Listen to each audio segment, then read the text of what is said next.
Welcome to Comfy Husbandos, a Thicc Boi Talking Session. I am your co-host, Torn, aka Chocolate Thunder. And I'm here with my best buddy and other co-hosts. My name is Christian. You can call me the Boulder because shit has been rolling downhill for a little bit now, and it's been fucking fun. Boy, you ain't never lied. So this is actually our first official episode that'll be uploaded onto any platform that we have. We've been going through a lot here the last 2 hours. That I feel like that's an understatement on that because it's been, hey, why the fuck's this not working? It's been an hour trying to find one button to click to get everything set up. I can't say anything other than we're just fucking stupid. Yeah, no shit. But you know what? We figured it out. We're going to keep running with it, and we got it. I mean, what's that Duran Duran song again? I don't know. Okay, fair enough. I can't think of it right now. I'm sorry, buddy. It's blanking out. It's going to get to me later on. It's going to drive you up a fucking wall. Get it. Hey, get it. Da-na. Is that it? I think so.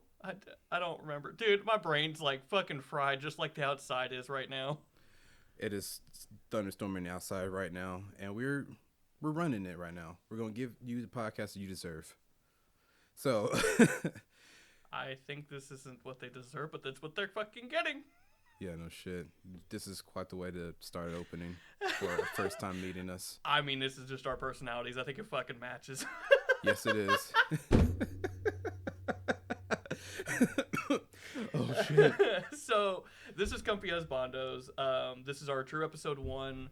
So, we decided to get together and make this podcast because we enjoy having nerdy-ass talks about anything from anime, typical TV shows, video games, to even just films and literature in general. So we thought about it, and after talking with some friends, we decided to get together and create this because we thought it would be not only fun but interesting to get our opinions, topics, and everything out there. Oh, yeah. We are very opinionated with everything that's coming out so far in nerdy media. And why not share it with everybody else in the world? So, like I said, we're going to be talking about anime, video games, movies, and just general life stuff that's happening between us. It may be current news, old news, or stuff that interests us so far, like some of the topics we have later on today. No, most definitely. And the whole opinionated thing, yeah, that fucking tracks. I mean, I've got something on the podcast for today that I might get a little heated about just because I don't like the community and how it stands right now. We're going to try to keep that rant to 5 to 10 minutes at least. I can't make no promises. Can you promise me? I'll try. For you, I'll try. Oh, shucks. I know you so well. So, a little bit about us before we get into it. Like I said, my name is Torn, and I enjoy, like I said, nerd talk. I'm goofy. I have high charisma, strength to boot, agility, speed. I'm all-rounder stats. Call me Mario if you like to. That's about it. You know, there for a minute there, I was like, is this man talking about his bed game? Because I think this is the wrong topic for that one. No, this is the right topic. I am very, very bad at making sexual jokes. The undertone, where was it? It's fucking gone. Hey, we'll get it right back. No, it's out there. Like, bye. Have a good time. Sayonara, fuckers. Christian, please save us. Save us from what? Talk about yourself. Oh, my name's Christian. I guess you could say I enjoy no, fuck that shit. I enjoy giving my opinions on games, anime, even the culture surrounding it, because I think sometimes it's gotten too fucking toxic, and it's just like, do you know that scene from Ode Yeller where he doesn't want to put Ode Yeller out of his misery? What? That's how I feel about the My Hero fandom. Oh no, I'm kidding. I want to fucking throw them in a bin. So Christian is very opinionated, talks very loudly, and is very passionate about everything he talks about. On top of that, he's also a pretty avid gamer. It, most definitely. I mean, been gaming since not been gay, been gaming. Gotta make that a no. But I've been gaming since I was a kid, playing on PS1, played Commodore 64. Mm-hmm. Kids hurt my soul nowadays. They don't understand what it's like to put in stuff and being able to play by understanding how you do shit. Hey, Grandpa, we're talking about you. I know. But I like stupid jokes. I like to make a little bit of dark humor once in a while. I like to keep things lively and fun. Yes. So if you hear a rant, it's also me trying to have fun with the rant and not just come off as aggressive. It's to kind of poke the bear and have a little bit of fun while I fucking stab it. Please don't poke the bear as much. This is our first episode. It's fine. Awesome. So Hey, it's 2025. We'll survive. Pretty close to that. So so some of the topics that we have going on right now are stuff that's happened here in the last few weeks for us. We have recently had our local convention, Evillecon. We also have a few video games and mangas that have come out here recently that we kind of want to talk about, and it's things we have collected so far, along with the Nintendo Direct that's coming out, Assassin's Creed Shadows, and then maybe a little bit later on talk about potentially the switch to the Avengers Doomsday cast, and if we have extra time, just talk about what we've done in the past 2 weeks, just in general life stuff.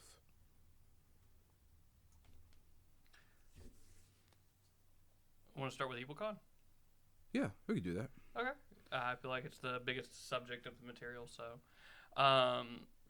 So we've been going to Evillecon for the last 4 years. It is a anime convention for cosplayers, bringing in voice actors that have played in multiple different animes. For example, they had the Yu-Gi-Oh! 5D's voice actors, the main character, and a couple of the not side characters.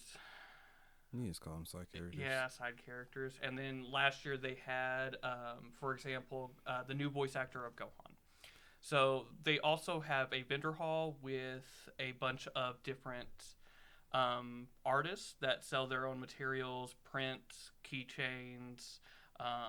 They sell anywhere from cups. There's a vendor that sells Wild Willies. Huh? I think it's called Wild Willies. Yeah, the drinks, right? Oh, yeah. You're not talking. Okay, you're talking about that. I was thinking of the candle place and. Oh, you're describing each one. Yes. Oh. I was talking about vendors. This motherfucker said, "I need a drink." It's been a long 2 hours, Christian. You know, I love how this is starting out. I am not gonna lie, this has been jokes. But no, it's the cold open. I mean, it gets off like how we actually are, which is kind of fucking fun, honestly. It's not as reserved. It's like we're actually talking to each other. No, but going back to Evillecon, since this man's got some wild willies up his mind.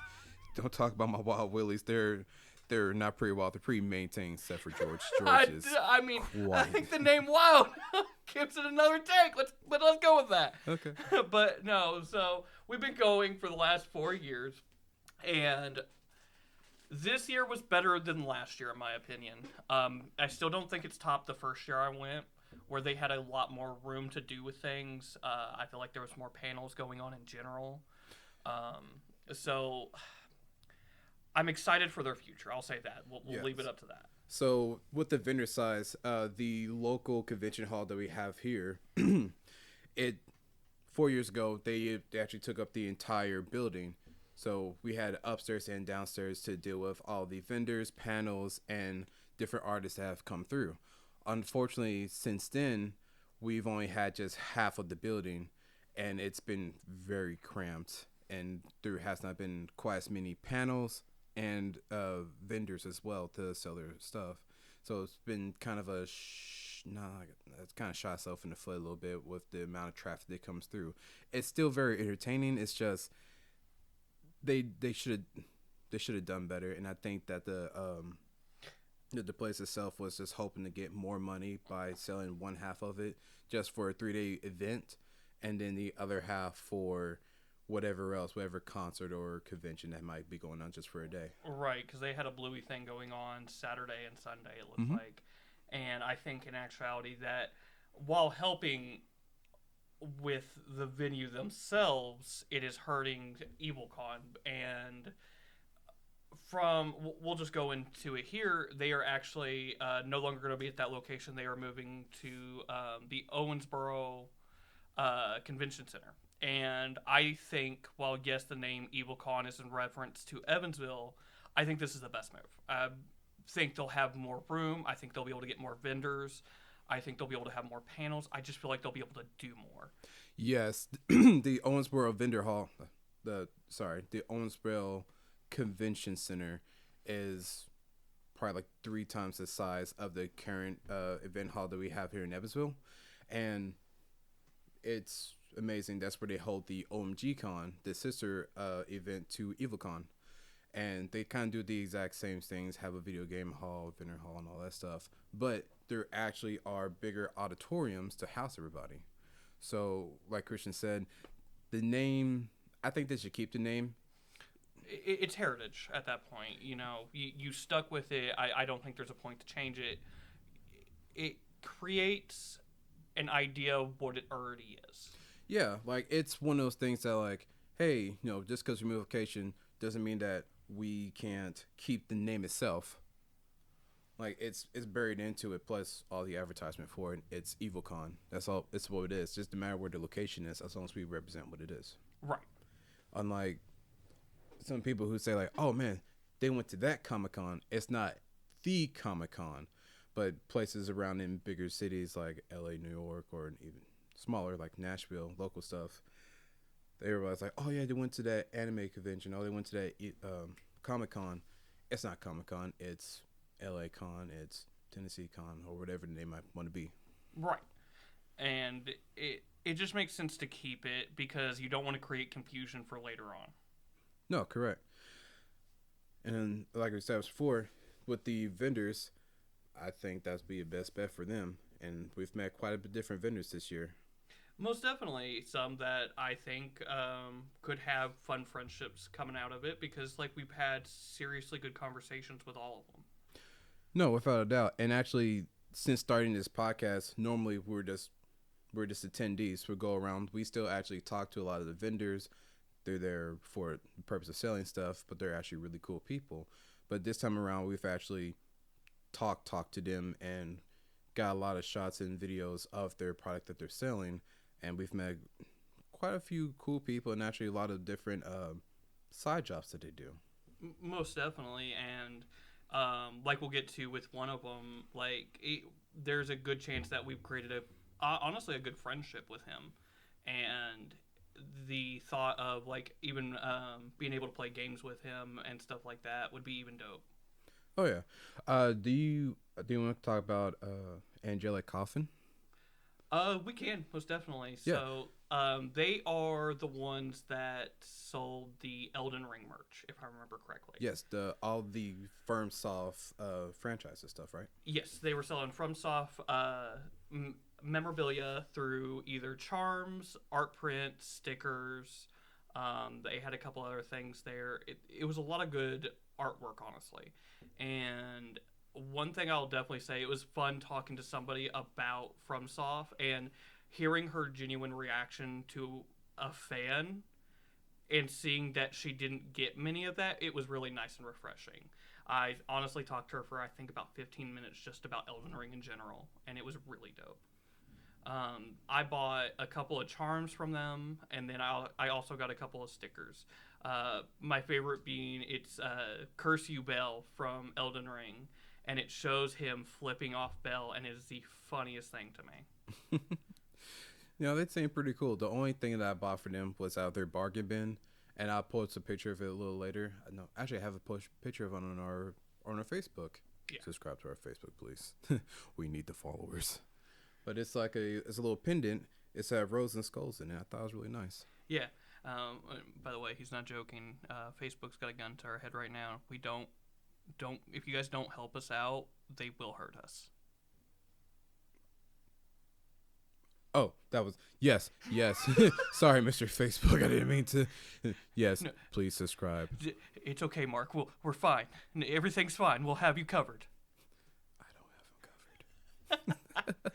But no, it's one of those things that I really enjoyed their artwork. I enjoyed how much fun they had even making it, and the talking points they gave us about how what brought them to selling that merch. Mm-hmm. Them just being fans of Elden Ring and Bloodborne is a great example. They even had some Sekiro and Lies of P merch, and I shouldn't say merch. It's fan art in a lot of ways. No, that's fair. And I think that like that type of stuff doesn't really get the type of merch or franchising like it should. Because each series, yes, it is a Souls-like or Souls-based game, but that's just it. There's not really anything besides maybe some shirts sold at like GameStop. Yeah, and just to break it down, what a Souls game is, it's a 3D action adventure game that is built for more players that like a challenge. They want to be challenged on progression, boss battles, and even mob enemies. Basically saying difficult as fuck. I mean, yeah, it's like taking a nail to your scrotum and slowly hammering it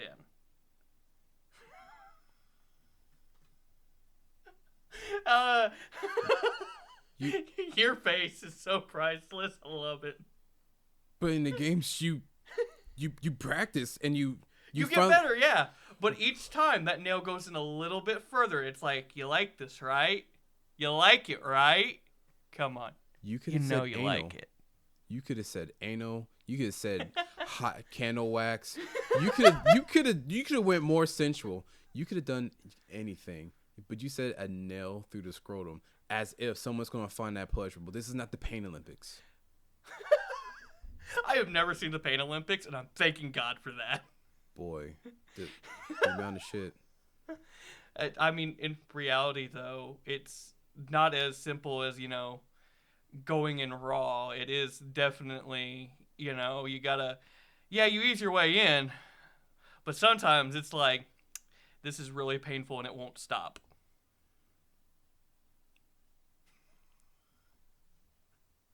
On to the next artist that we have met. That was going to go way left real quick. You saw the mouse spinning up there. Dude, I saw the smoke. What are you talking about? It's just like, nope. No. Don't fucking say that. No. Don't say that. We don't condone that. Let's talk about Zhelly. She was really cool. That was the one that was selling the Dragon Age pillows, right? Yeah. Yes. So I talked to her for about 15 minutes about Dragon Age, the Belguard, and our opinions on it, and how we actually genuinely like it, and we think it is hugely frowned upon, and it shouldn't be. Do I think there is parts of it that could have been written better? Most definitely, but I think it's a better game, and that's one of the things like we actually talked about is how we think the Belguard got harshly criticized, especially after Baldur's Gate 3 coming out, which, context on both, they are medieval RPGs. One is turn-based, one is more of an action RPG. No, yeah, that's perfectly fair. I haven't played any of those games, but I have saw that because the graphics weren't what they wanted it to be, I guess for some people, it just kind of took away from that. Yeah, and the big thing with that is Dragon Age has went through a different art style for the last 4 games in general. So it's not had a defined tone. It's always been dark, per se. Yeah. But they were like, this one's too light. It's too colorful. And I'm like, I get that, but I don't think it's as bad as people think it is, especially after playing it. I mean, it could be dedicated towards bringing in a new fan base. That, and also it's like, I look at it how Fallout 4 did it, which is a great example, which Fallout 4 did a lot of redesigns on things, some of which I wasn't a fan of until I continued to play it. So there's that, and like she does Dragon Age merch, she does Baldur's Gate merch. As well as Owl House, Final Fantasy series, and Delicious in Dungeon, or quite the few that I've seen. Mm-hmm. Most of her stuff were prints, pillows, little keychain charms, and unfortunately, she didn't have quite a number of her few personal artworks. She did say that she's been doing art for about the last 10 years, Mm-hmm. and this was actually her first convention she'd been to, like actually selling stuff. I didn't realize that. I felt like I had seen her before, but I guess I hadn't. No. It looked like a lot of her artwork was more water-based paint. Yeah, it definitely had a more watercolored look to it, which made it even more beautiful in how it was presented. Mm-hmm. I actually bought a few pieces that I've uploaded for you guys to check out.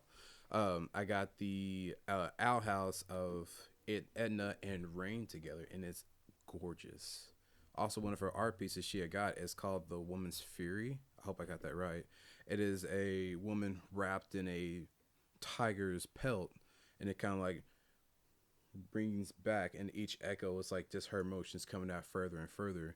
She actually told me that's the only one that she had, and she's actually reviving it for a new one. So hopefully we get to see her in OMGCon this summer. That would be dope, honestly. She was really fun to talk to. Yes. So do you want to few the like other places we've been to? The Loading Crew, they were actually really nice. That was one with all the body pillows. Oh, yeah.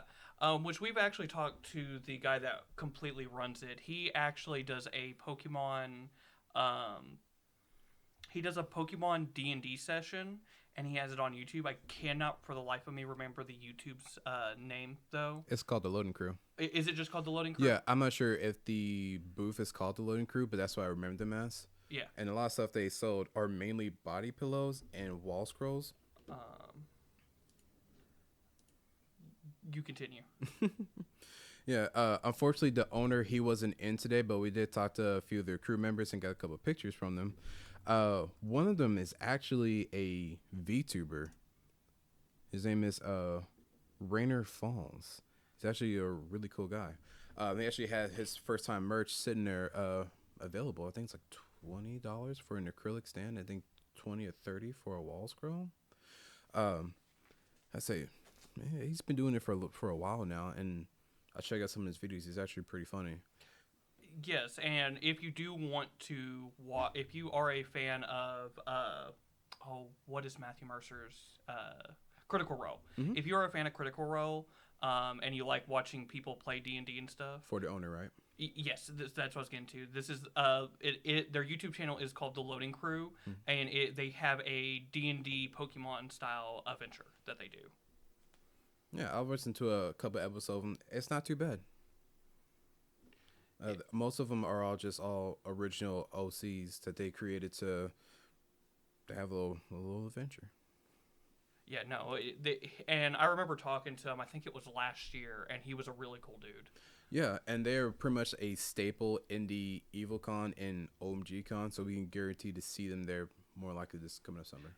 And I will say more than likely, because I do remember him saying at OMGCon he usually is not there. He usually goes. He usually has multiple booths set up at different conventions at the same time. Yeah, I think it's pretty crazy just being a booth owner and just having surplus amount of merchandise and be able to leave one area and get to another, and just sell his stuff. Yes, no, most definitely. He also has a. It's like a D&D book. Was it the Waifu Handbook? Mm-hmm. That just came out, and he's actually working on a sequel. We found out. Oh yeah, it's like because it's based on the D&D stats, right? So it's a bunch of different things. Let me see if I can pull it up real quick. No, you're good. While you're looking up there, it makes me think about my Monster Girl encyclopedia. Right. So it's called the Complete Waifu Handbook, and it is it's a Pathfinder. So it gives you like races, subclasses. It's essentially like building a D&D character through this book he has. Mm-hmm. From what I'm seeing, and I think we're allowed to say it. They told us down there that he is making a sequel, so to it. Yeah, I don't remember when it's coming out. They And it didn't was say. last year when he was talking about it. Yeah, so like this one is out. It's up for pre-order. Mm-hmm. It's $70. It's hardcover. Ooh, that's nice. Yeah. But I don't know. All I know is that he's working on a sequel from what I know. Okay, that's fair. So, hey, if you guys are willing to check out the Loading Crew, just for those Pokemon Adventures, try them out, as well as Rainer Falls. He's a VTuber, like I said before. Just it says on his face. He has a little animated character that he talks to. Really funny guy. Plays a lot of little party games. So if you want to check him out, that'd be pretty good. Nice of you. They also have a website if you want to check out their artwork. Yeah. It is loadingcrewcrafts.com. They have a bunch of stuff between their pillows, t-shirts, their body pillow covers.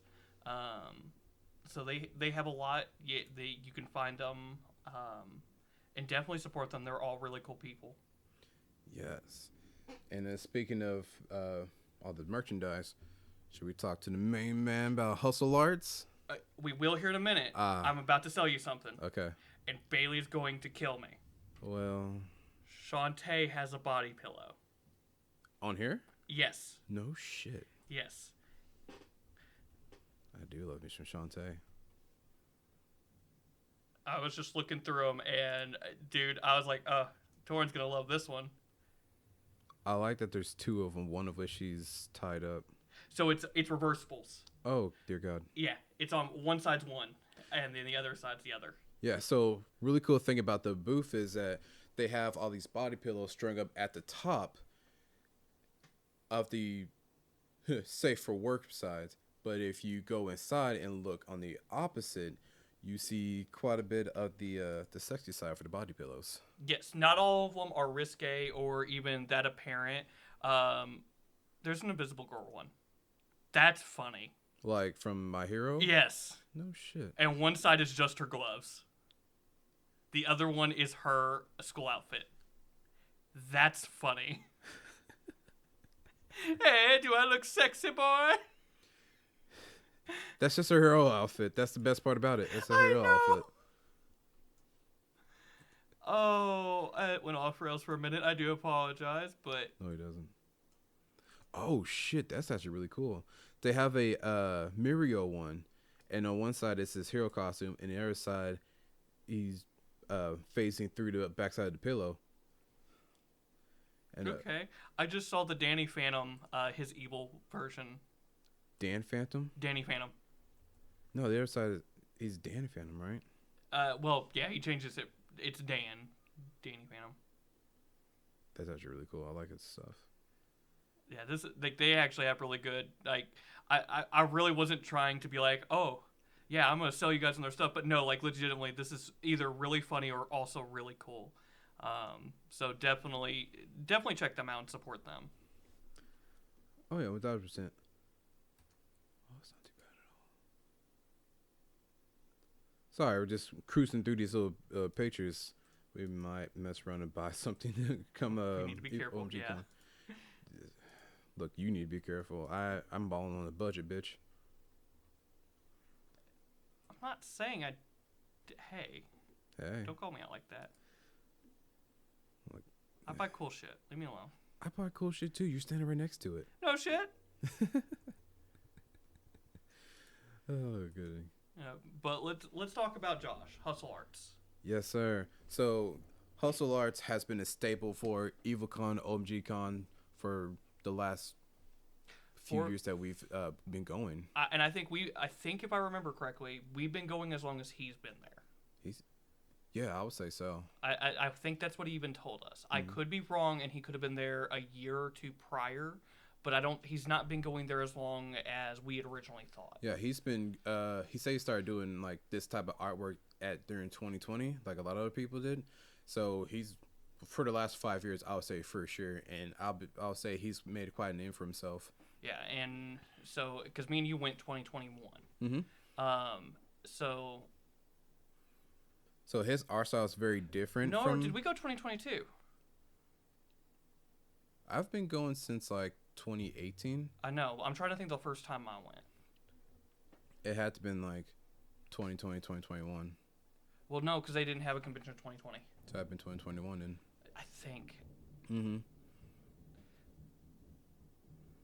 Yeah, maybe. I don't know. Jesus Christ. Anyways, so Hustle Arts, his artwork is actually very unique compared to everybody else's there. So like we said before, a lot of the artists do share their own original artwork, or they show fan made art of our existing IPs, animes, video games, and such. What makes his so unique is that he uses pinks and blues for his base colors, not the traditional colors that the characters show up in. So whenever you walk in, you can spot his booth out from a crowd. Most of his artwork that he's done so far is mainly anime and some video games. Actually, he's starting to make some video game stuff now. Yes. Most of his stuff that he does are prints and stickers. If you check out his website, he has made a few skateboards and rugs, and he's actually what he's bringing into the cons now are mouse pads. Yes, and I have bought 2 of them. I have one from last year that I got was Power from Chainsaw Man, and then the other one is Chozo. I had to sit there and think about that. Blood. Don't get old. Don't get old, guys. It fucking sucks. Don't have ADHD. Ain't that the fucking truth? Mm-hmm. But Chozo from Jujutsu Kaisen, and they are absolutely high quality in my opinion. Yes, I got myself a Vegeta one, which I get to cycle out this year. I'm trying to cycle out all of the master rugs I've gotten so far. I actually bought some stickers for him, man. I normally don't buy stickers for anybody because I have a weird thing of like sticking them onto something that I might not keep for a while. But he has his own original collection called Y Foods. So they're Y Foods, but they're made out of foods. So he has like a cheeseburger, Sunday ramen noodles with a lot of pretty girls on them. Yeah, no, they're absolutely clean. They're honestly kind of funny too. I think it's the noodles one where the chopsticks are being held up by them thick ass butt cheeks. Yeah, those gluteus maximuses. Yes, sir. They got that gorilla grip on that bitch. Oh my god. Hey, am I lying? No, you're fucking not, man. Hey, look, I wouldn't pull out those chopsticks either. You know what I'm saying? Well, we get some slurping action with that. That'd be the only time I would go slow. Take your time. Yes. But no, a lot of his artwork, like I said, is anime based. A lot of his earlier prints that you used to see are a lot of women. Like I said, being a fan over the last 4 or 5 years, watching his artwork develop, some of the artwork prints I have gotten from him have shifted so much in their designs. It is crazy to see how well this man is truly talented. No, most definitely on that one. Mm-hmm. He's definitely has a very specific eye, and finding out. So if you want, we can go in talking about. We had done an interview with him. Yeah. So like I said, this is our very first episode, and starting out with this entire podcast stuff. And the original goal was not to do any interviews until probably like a year in, just to make sure that we actually have the audience as well as mainly the following for it all, and then go from there. But we was there, he was wrapped up in a moment, and we just asked him for an interview after the Vinter Hall closed, and he actually agreed to it. Yes. Now what sucks is I'm just gonna be honest. Uh-huh. Being him, we probably need to be sharpened up in the tool shed, because right now we're dull as fuck. Because, and this is not on Josh, and I cannot be more thankful to him for doing that interview, and I hope we can interview him at OMG Con, which I think most definitely will happen. Mm-hmm. But it's a big disservice to put that out because you couldn't hear any of us talk, and what you did hear was kind of misjointed. Yes. So we didn't have any mics to use with us, so Josh actually let us use his own mics. But unfortunately, we were in an open area. It's a convention. Everybody's walking past. So not only did it pick up our audio, it picked up everybody else's. I'm actually in the process of trying to fix that right now. So, Josh, if you're hearing this, give us a little bit of time before we send out this interview for you. And if you're willing to, like I said, if we can do another interview later on in OMG Con, that'd be amazing. Yes. Because definitely one of the things we found out from him, and this makes it so much more awesome that he's able to do this. Josh is colorblind, and finding out that the reason he has only done specific colors is because he has trouble. I think it was orange and green, right? I think was it yellow also? I mean, possibly. I think it was yellow. I think a yellow was a big one, because you bought a yellow artwork from him last year. Yes. And he noted being told that he was colorblind and seeing the journey he has gone through and everything. It is something that is absolutely amazing, and Josh completely deserves it. Yes, he's a cool, outstanding guy. He's actually doing some more than just artwork here recently. He's actually starting his own comic book. Yes. He usually sells it along with all the other all the other artworks that he has. But if you go to his Patreon, you can get little clippets of it. And hopefully he's wanting to get it published. I don't know if I can really say it or not, but I'll leave it at that. Yes, most definitely. He's also gotten to talk some of the big names. He's actually done commissions for Johnny Young Bosch. Which is? He is a voice actor. He is also, if you grew up with Mighty Morphin Power Rangers back in the day, he was the second Black Ranger. He is also Ichigo from Bleach, Lelouch from Code Geass. He is a pretty prolific voice actor nowadays. Oh, yeah. From what he has told us, again, he started this in 2020, just making a business for himself. And he's already skyrocketed through with all of his amazing artworks, talking to voice actors for the animes that he's made. Or, I'm sorry, the animated prints that he's inspired by. You right there? Yeah, I'm good. But no, he's done a really excellent job, and he is hustling through everything. Like Christian said earlier, along with doing his artwork, he's actually started a few pages. He actually does a YouTube page called Tag Along with Josh, where it's kind of like his daily blogs, as well as different interviews he has with other people he's inspiring with. He also is wanting to start up a Twitch channel and start streaming games, which me and Torin got the pleasure of talking to him about, and possibly maybe being able to play with him on those. Right. He didn't say as to when he's starting it, but hopefully later on down the road, we would love to collab with him and make it work. No, most definitely. I think that would be really fun. I actually think it would be fun to maybe one day go down to, because he is local, his little studio he has. Actually, I bought another mouse pad from him. I'm supposed to be picking up here hopefully sometime soon because I'm really excited. It's a waifu mouse pad, and it's surprisingly it's orange. Okay. Yeah, it's orange and blue. So I was going to pre-order a mouse pad from him, but I want to see the final design, and it is a Thicc version of the RX-78 Gundam. It's a giant robot anime, of course, but he, of course, turned it into a is gender bent the right word for this when it's a robot and has no gender? I feel like robots have genders. I mean, look at Transformers. Yeah. Or those are just zeros and ones in different orders. Aren't we all just zeros and ones in different orders? No, because non-binary exists, dude. Different order. No, non-binary means there's still 0 and 1s. Binary is 0 and 1s. Maybe non-binary is 1s and 0s. I don't know. Look, that's a low. Look, non-binary is a loaded. Let's get past this. Okay, I mean, I'm that's what I'm saying, though. That's what I'm saying. That's besides the point. It looked like it's supposed to be a Zaku and an RX-78 thick mouse pad, and I want to see the finished product. I'm probably gonna buy it, but I was definitely interested in it. Oh yeah.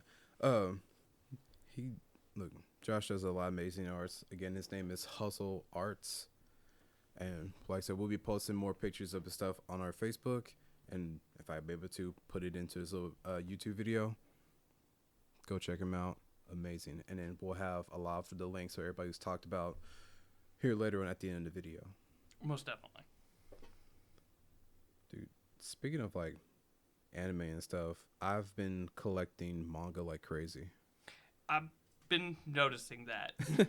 So I've never collected manga before. I've owned some a little bit here and there, like back when I was a wee lad back in middle school, and I always get the weekly Shonen Jumps, and that's just a collection of certain chapters come out every weekly for Naruto, One Piece, Bleach, or whatever manga or stories heading out so far. But the mangas, the actual volumes, are a collection of the chapters, probably about 10 chapters in one little booklet.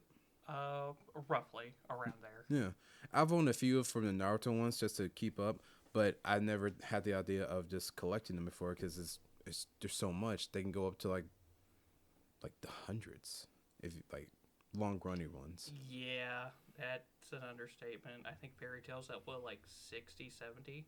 Yeah, I know One Piece is at like 107, 109. Bleach ended at what, 80?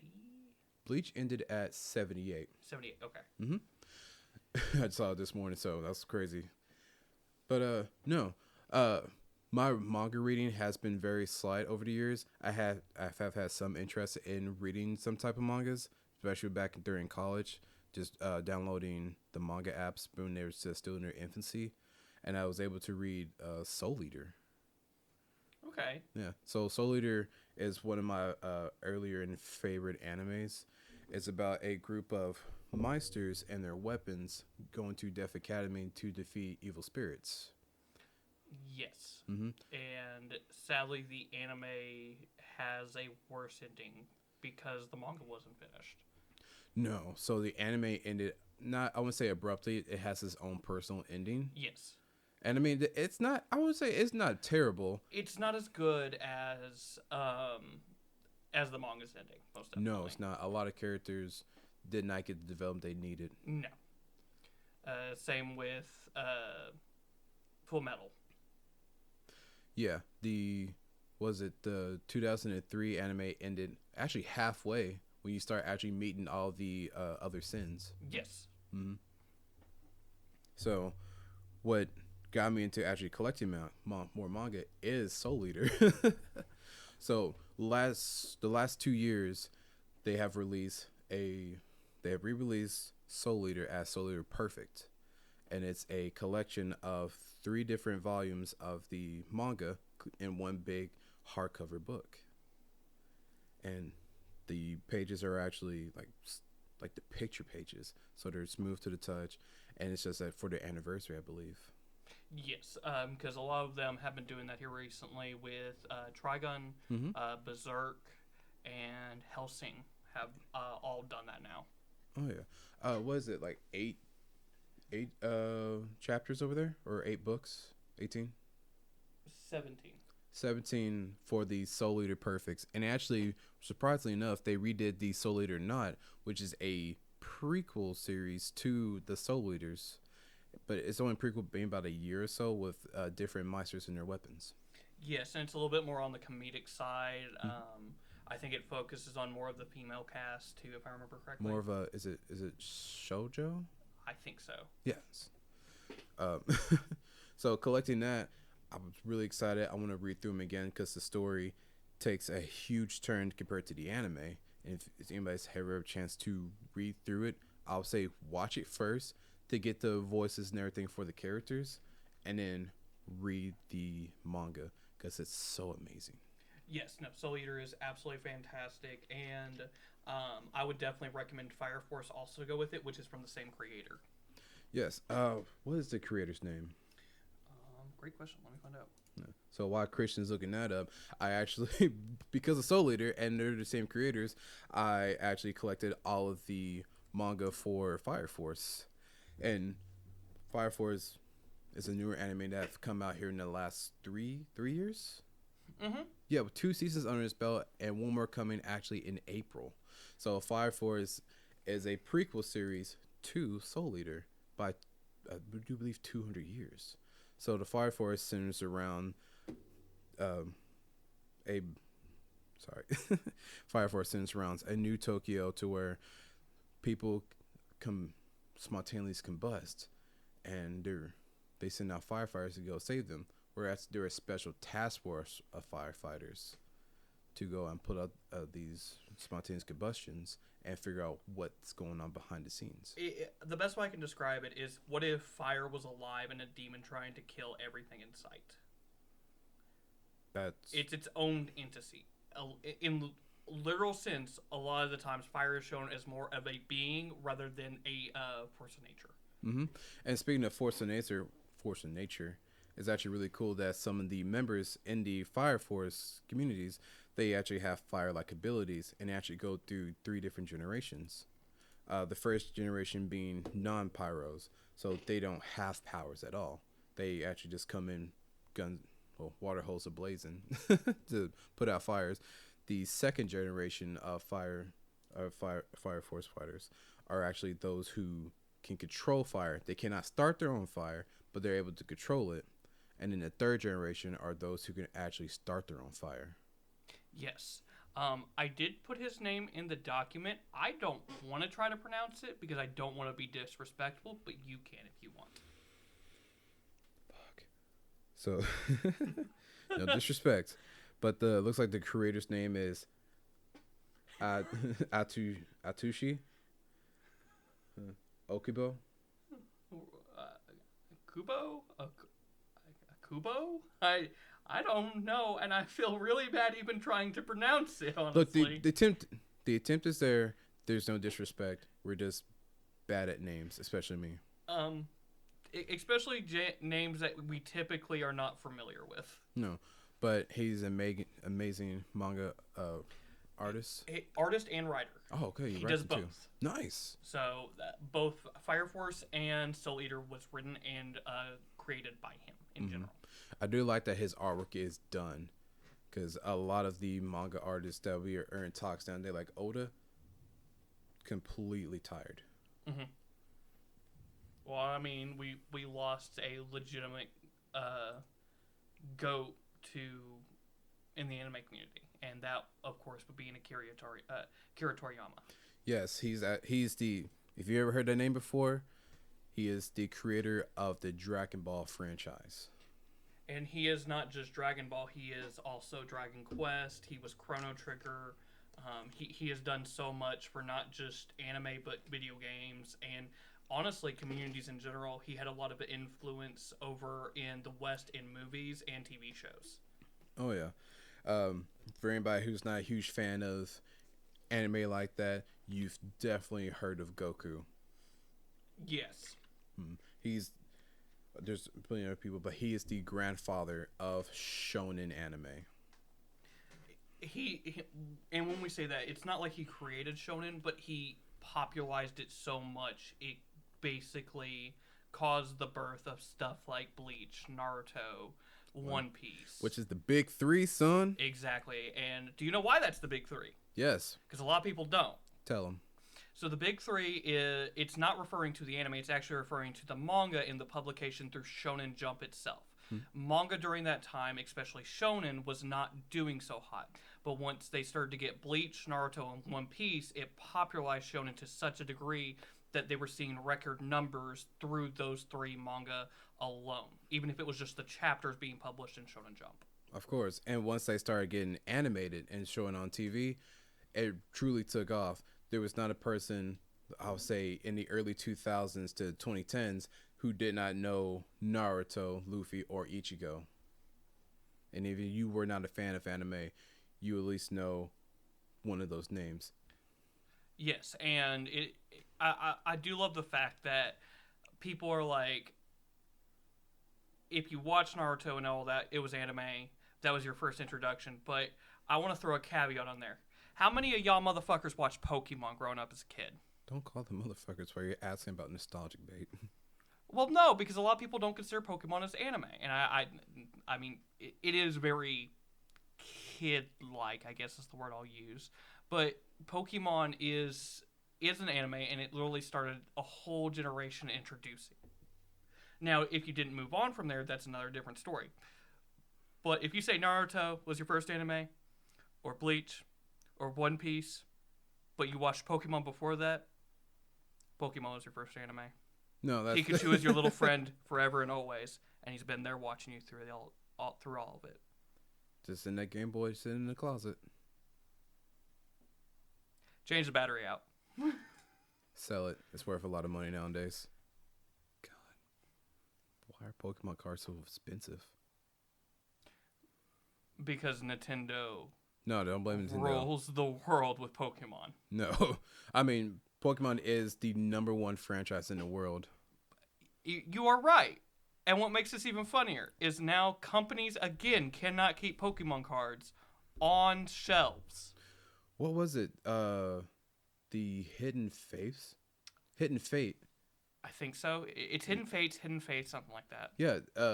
So for the Pokemon cards, for every season of Pokemon, or at least whatever region that there's focusing on, there's usually about 2 or 3 different cards that go along with that. They just have different titles. But within the last 10 years, it has truly sparked a demand for them. So, Pokemon have trading cards, and it's like Yu-Gi-Oh. You play cards, do whatever. But within the last few years, they've actually ramped them up to where they actually have full arts, different holos, and rarities. And those rarities are what's causing this flux in anime. You have a stink face. What's going on? So I just looked up Hidden Fates, and I'm seeing this box go for $389. No shit. Or it is price fluctuating beyond wow. Hold on, there is one that is legitimately it is $1,275, and it's the Ultra Premium Collection on TCG Player. What the fuck? Oh, there it is. All right, so like I said before, the Hidden Face is actually the subtitle brand that actually kicked off this whole entire demand for it. And the one card that a lot of people were looking for was the shiny Charizard full art. I remember working at GameStop, and people never would ever pre-order all these Pokemon cards. What does that stacks of them? No. But all of a sudden, when this rarity of this card came out, which was one of 16,000? 16,000? So this is where it gets worse. And this cannot be the most recent set, so I'm going to have to look more into this. But the most expensive card is Jesse and James full art. It is $49. The most expensive item is the Hidden Fates Ultra Premium Collection for $1,000. Jesus. Hold on, this is wild. Side tangent. Jesus Christ, ADHD is a bitch. I found it. I found the card that was so expensive. The everybody was looking for was a Rainbow Charizard full art, and it's going for $500. So it looks like Surging Sparks is the new one, from what I'm seeing, and it has a Pikachu EX card that is worth $410. Yeah. So the rarity of these cards costs a lot of people to go after them, and so that's why if you ever go to a store nowadays, if you want Pokemon cards, they're behind a glass case. Or they just don't have them. No, because people buy them up not to play the game or have someone have a child want to experience Pokemon for the first time. It's a constant struggle of just trying to buy cards because they keep buying them up and trying to resell them. And Pokemon packs are $3 to $5 nowadays, and getting a 10 is about 20-ish. 20 to 50. Getting a box is about 30. It has 8 booster packs in the promo card. It's something like that. So imagine spending that much money. That's a meal. That's a date. Yeah. On Pokemon cards, hoping to get a card that's worth $500. And hey, that'd be amazing. But on the real, who's selling that? Who's really gonna buy a $500 Pokemon card? You know what? I'm just gonna say it. Weird people. Why do you need a card that expensive? You know what it is? Hmm. All this lot of stuff kicked off whenever, was it Logan Paul and Logic bought the original Hollow Charizard from like the 1990s? Okay, I want you to. I was making a joke earlier, and you bring up that asshole. We don't talk about him. And I'm just saying. You mentioned him. No, He's not gonna show up. Motherfucker's Mr. Clean. You just say his name, and he's like, "Ha, I'm here. How you doing, baby cakes? I'm gonna fuck your life up." I'm just saying that because of him buying that much, I feel like a lot of people thought, hey, you know what? If he could spend $10,000 or $100,000 on just a Pokemon card, what if we can too? We can make that type of money and ruin it for a lot of people. And I'm not just saying like people who buy Pokemon cards aren't planning to play the games. It's just you're treating Pokemon cards like they're cigarettes. I shouldn't have to verify my age and get an employee to go unlock this glass case so I can buy a pack of Pokemon cards for my kid. Mm-hmm. Or even worried that I'm gonna go there hoping to get something for my kid or maybe a friend or a significant other in general, and every time I walk in, wonder if they even have it. Or just getting a mom fight about it. Oh, what is the Pokemon 151? That was a set that came out a year ago, and the videos that surface of just the fights that broke out in stores is just insane. Oh yeah, no, it's wild. And holy shit, we went off topic. Didn't we do? I mean, that's us. Mm-hmm. I can't deny that. No. That is right up our wall. Pocket. So. Yeah, I love it though. That, like I said, it's just a talking session about us. Yeah, no, most definitely. And it's like, if we're gonna talk about stupid shit, we're gonna crack stupid jokes about some events in the world in general. No one's safe. Not even your mom. Understand this. Oh no, trust me, leave. I'm a cougar chaser for sure. Ain't that the fucking truth? Hey, at least you didn't work at Dollar General and your boss look at you and go, "Hey, that 70-year-old woman wants you. Mm-hmm. I need to run. I'm in fucking danger." Yeah, no, working at Dollar General trying to get a 75-year-old woman compared to working at like Lowe's and trying to get one. Oh, I'm telling you. Like, yeah, let me bring in, oh, here's your brand new washer and dryer. Oh, your husband isn't here to help you set it up. Don't worry. This young stud will help you right now. Just take channel locks in there and just tighten down the hose right quick. Let me hit that water. Make it wet. Oh, my back! Don't worry, ma'am. I'll pick you up. I lift refrigerators for a living. Don't worry. She's got life alert. Trying to get that pension, son. I'm trying to be in the will, son. Hey, who was that? Don't worry about it. I'm your new grandpa, step grandpa. I'm the daddy.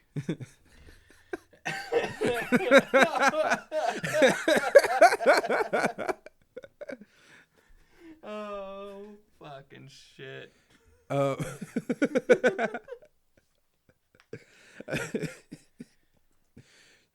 Gotta love it. Back on topic with manga. Like I said, I've never really collected manga before, so this is my first time doing it over the last year and a half, and it's been pretty cool so far. I actually have been collecting manga to trade in or finish reading. So manga takes a while for it to have an anime adaptation. And right now, one example is My Hero Vigilantes. Yes, and My Hero Vigilantes, it's going to get an anime this month. Mm-hmm. The manga has been completed for 2 years now. Something about that. So it's really interesting to see, considering it is a prequel series, and we're getting close to the end of the anime. Yeah, so for those of you who don't know, My Hero Academia, which is the mainline series, is about a non-core hero named Deku who gets the ability to go to his dream school and actually gets a quark from the symbol of peace, All Might, and it's about his journey of becoming the greatest superhero.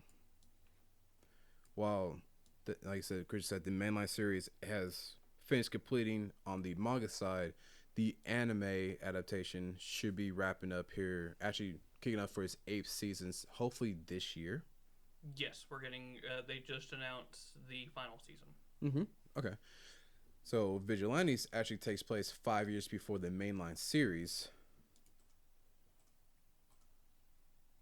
It actually follows a boy named Koichi, who is a college student, and he actually is not a superhero. He's a vigilante, which is a hero without a license, that just a regular civilian using his powers willy nilly. And he teams up with 2 other vigilantes, Knuckle Duster and Pop Step, to kind of help sweep up crime from the streets for the mainline heroes.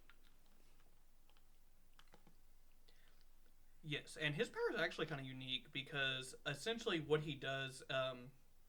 Oh, we never explained what the powers are. So the powers in the My Hero universe are called quirks.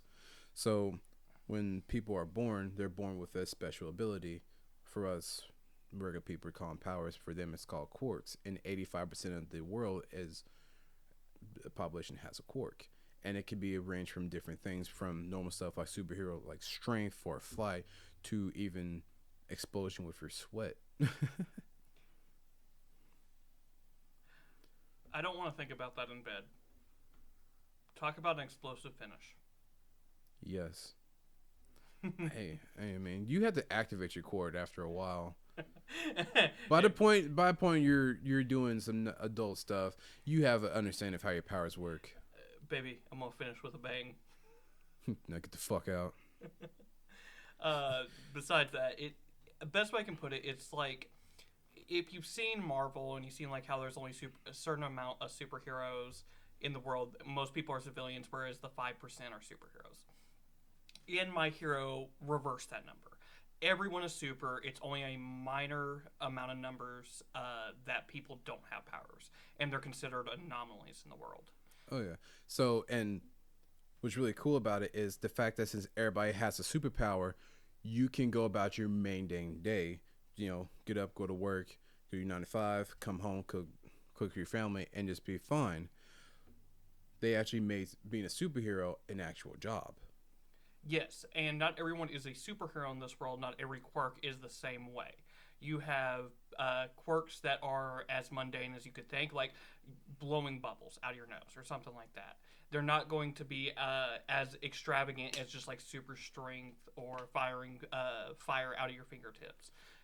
And some of these quirks come with serious ramifications to your body depending on what they do. No, of course. But what's really nice about it is that they thought about that and actually made a school for it. They made actually several schools. So the Heroes of Licensing program, they set it up to where, hey, you can display your powers if you want to try to be a hero, and they use it as a school system. So from pre-K up until middle school, it's a traditional general studies, English, math, science, whatever have you. But for high school, that's where the hero program starts. So if you have to sign up for it and you have to audition. But if you pass audition, that class, along with your general studies, you actually go into actually learning the stuff about being a hero. And what's really cool about it, just watching from the mainline series, you actually have classes that are based on what your costume looks like, your name, training your abilities, your finisher moves. And as the mainline series continues on, they actually have different ways to help the 15, 16-year-olds develop their powers as well as being a hero. Excuse me. Now, once you graduate, you'll be able to try to become a hero, or if you don't want to, you can still live your main day in life, just doing whatever. So you get kind of best of both worlds. Yes. Essentially, quirks in this world, what is so interesting about it is it's more mundane. Supervillains, or mainly just villains as they're called in this world, they are prominent, but you would compare them to someone robbing a bank or something, or stuff like that. It's not as a supervillain trying to take over the world. No, of now course. there is characters that do want to do that, but you find that out later. Right. And what's really nice about the Vigilante series, if you use your powers without a hero's license or permission, they could label you as a vigilante or a villain. And they use that so loosely in the series, which is really fascinating. That within a 5-year difference, to think that, hey, I'm just using my powers to help out. Hey, you're a villain. No, I'm not a villain. I'm just using my powers to do whatever to stop this gang fight or trying to defend myself from somebody else. They'll love you as a villain. So the idea of a villain, as early as it may seem, or as silly as it may seem, it's just no better term for it, it's just loose. Right. But no, Vigilantes is really unique on how it approaches it and tries to give you more context to the story you will see later on also. Yes. So aside from Koichi, Knuckle Duster, and Pop Step, you actually get younger versions of current heroes. So Aizawa, Racerhead, Present Mike, even All Might. Yes. So where I'm at right now in the story, I'm in volume 9 of the 14 part series or 14 volumes, something like that. Yeah. And seeing Aizawa, which for the mainline series, he's still a pro hero. He's a teacher in the mainline series, and his quirk is erasure. So with his eyes, if he looks at you, he can erase your quirk, not permanently, but as long as he keeps his gaze on you, you can't use your powers. Right. So seeing him in Vigilantes, he's not a teacher yet. He's still a hero, and he's designated to Koichi's part of town. And what the biggest case is so far in the mainline in that series is someone has been drugging people that have like body modification quirks, creating a entity known as an instant villain. Just regular civilians that are being drugged at random through Rampage. Mm-hmm.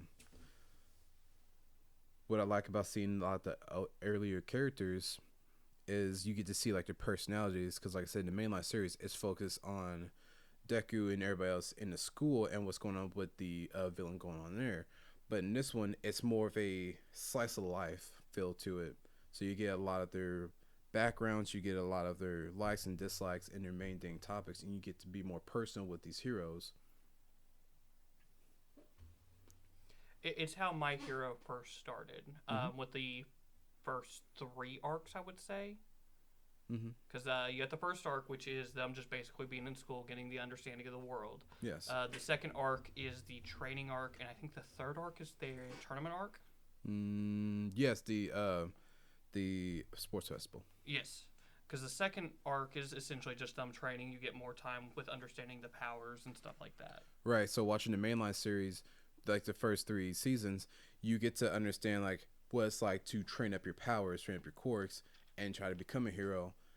So watching Vigilantes, yes, it is taking place 5 years prior to that, but it somewhat relies on you knowing what the mainline series is about, and you get to see what's going on in the streets of Japan, not just the school-based.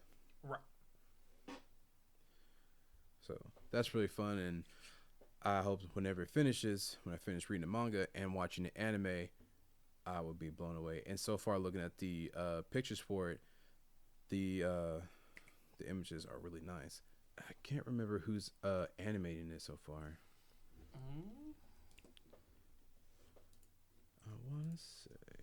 I want to say Trigger, but I know that's wrong. No, I think that's 100% wrong. Live, I am saying this. Boom. I just Googled Google. Do you want to take a second there, really think about what you're doing there? It's like using Google to get to Bing. Actually, I'm sorry. Using Bing to get to Google. Yet you somehow get directed to Yahoo. Mm-hmm. God damn it. What the fuck? So, the studio...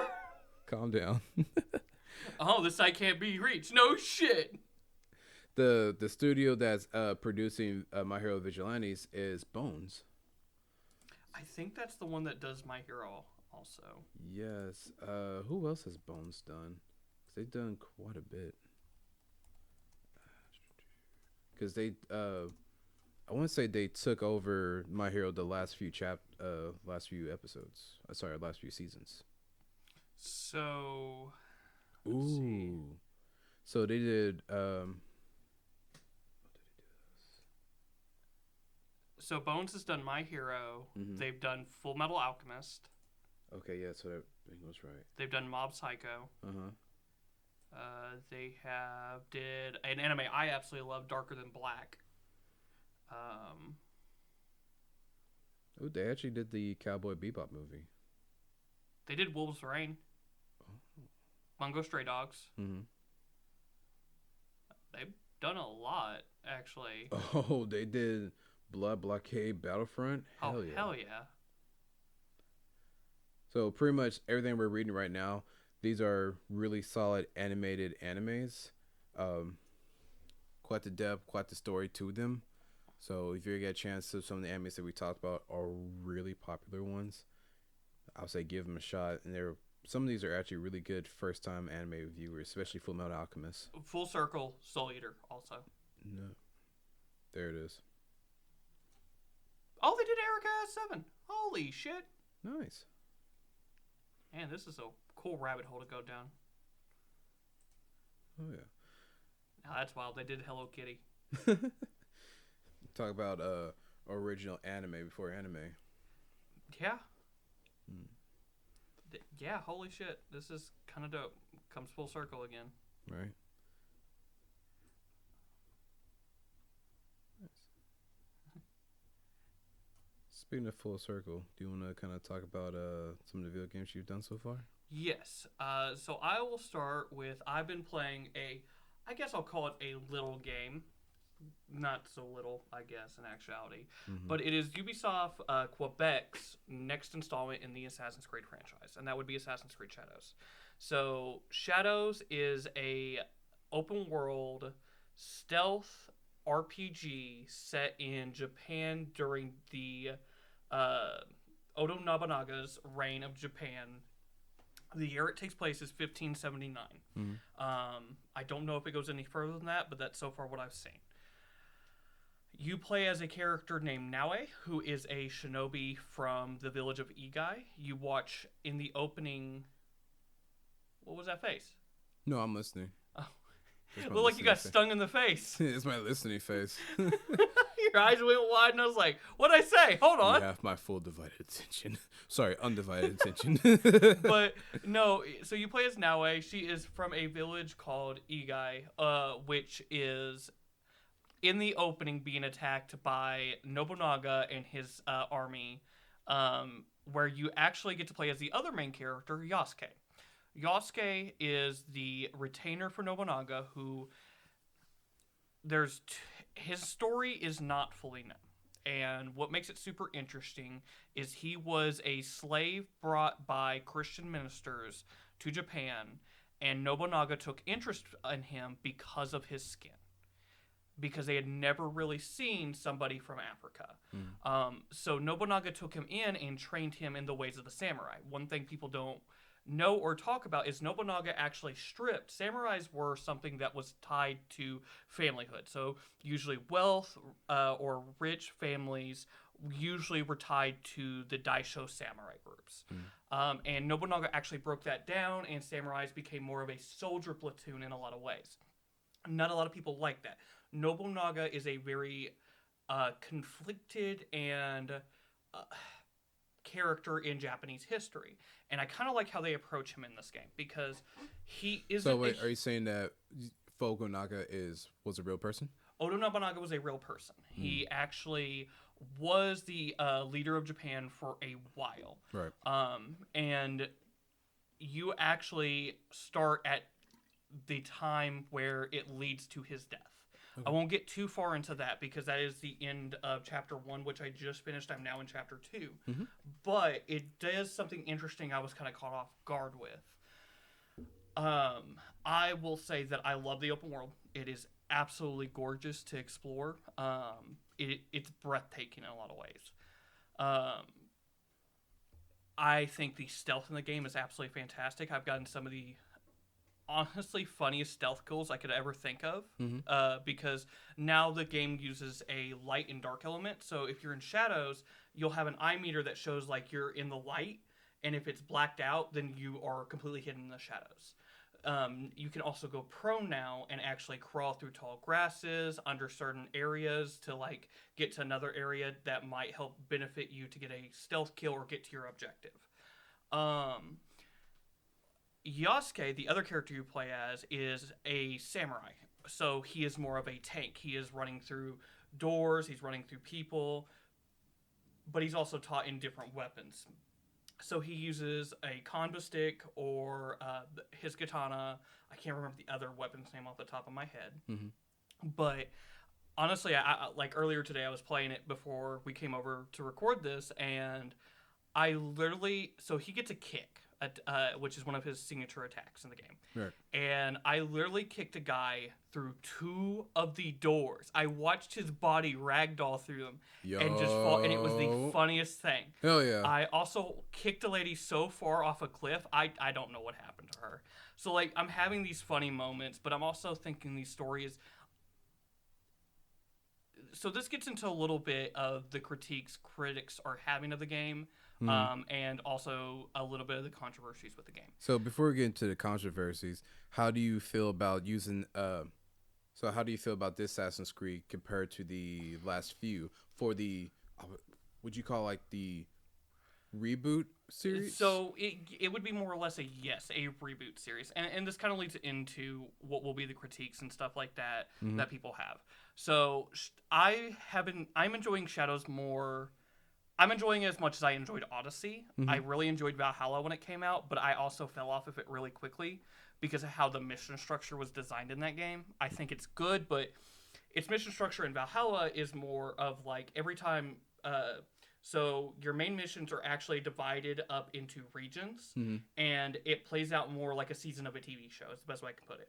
So you'll do a couple missions. It will end that arc, and then you'll go to the next arc, and you get to choose what arc you want to go to in Valhalla. And I just felt like this is cool, but it just didn't feel like I was flowing really well at times. And that's a big critique on Valhalla, even though I think Valhalla is a really good game. I do think that also it's a very pick up and put down game because of that system. Whereas Shadows, you get you have more of a kill board, and that is more of your quest structure. All your quest line behind killing these specific targets. And I really like that because it makes it feel like it's more personal in a lot of ways. Which the story is more of it is a revenge tale, but I feel like towards the end of chapter 1, it's now more of a mystery revenge. The Naue is still out for revenge. Yasuke is the same way, but it's not in the same way like The Last of Us Part 2 is, where it's a strictly just revenge tale. No, now there's more of a mystery and intrigue of actually what is going on. There's more going on than what we knew because once you get to Oda Nobunaga and what happens to him in the game, you find out, no, I've been lied to. There's more going on than what we originally thought. And I think that's really interesting. I think the voice acting's pretty strong. That's a pretty hot topic, but I think everyone's like, oh, they don't have any voice direction or anything like that, but it sounds like they got actual Japanese people to speak English. And I think it makes the world feel a little bit more organic because it's like, yeah, it sounds bad, but does everyone sound like a Chris Hemsworth? Does everyone sound like a Johnny Young Bosch? No. Once you get too upbeat or too archaic in how people talk, I think of some people are just boring to talk to.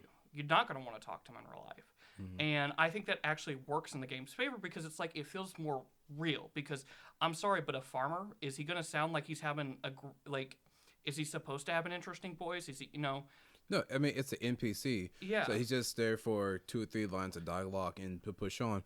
Unless he's part of a quest, it is, he's just there. Right, and I feel like a lot of the main cast, no, I think they do a fine enough job. I think they do pretty good. I really like Naue and Yasuke's voice actor, honestly. Even Junjiro, who is the kid that joins your cause pretty early on, He actually is really well done in my opinion, and I really like him. And it's hard to get kid characters done right, honestly, especially in video games, even in movies. But so I am been seeing a lot of people talk negatively, a lot of reviewers I genuinely like, and I have been tired of seeing one thing specifically, and how Ghost of Tsushima is a better Assassin's Creed than Assassin's Creed. And I played Ghost of Tsushima. I really like it. I don't think it's as good as everyone says it is. I know, hot fucking take. Well, But yeah, because I mean, Ghost of Tsushima is another one of the Souls-like games where this one you play as a samurai, correct? yes, so you play as what is his name? You have to ask me. It is. I'll look it up. You just keep going. You play as a character, and he is out for revenge. So, big whoop, another revenge plot. That's besides the point. But it's during the Mongol invasions of Tsushima in Japan, and Jin, okay. Yeah, Jin Sakai. And personally, I think his story's okay, but the problem is where everyone talks about Shadows being a typical revenge plot. Jin Sakai's story is a typical Japanese samurai film plot. Yeah. And that's fine, but that's not unique. So why does Shadows need to be unique? Would you think that it's because, like I said, it's a Souls-like, so it's no, it's not Souls-like. Oh, it's not? No. Oh. It's an action or what RPG. am I thinking of? I'm thinking of Sekiro. Yeah, wrong game. Sekiro's that is masterclass right there. Yeah.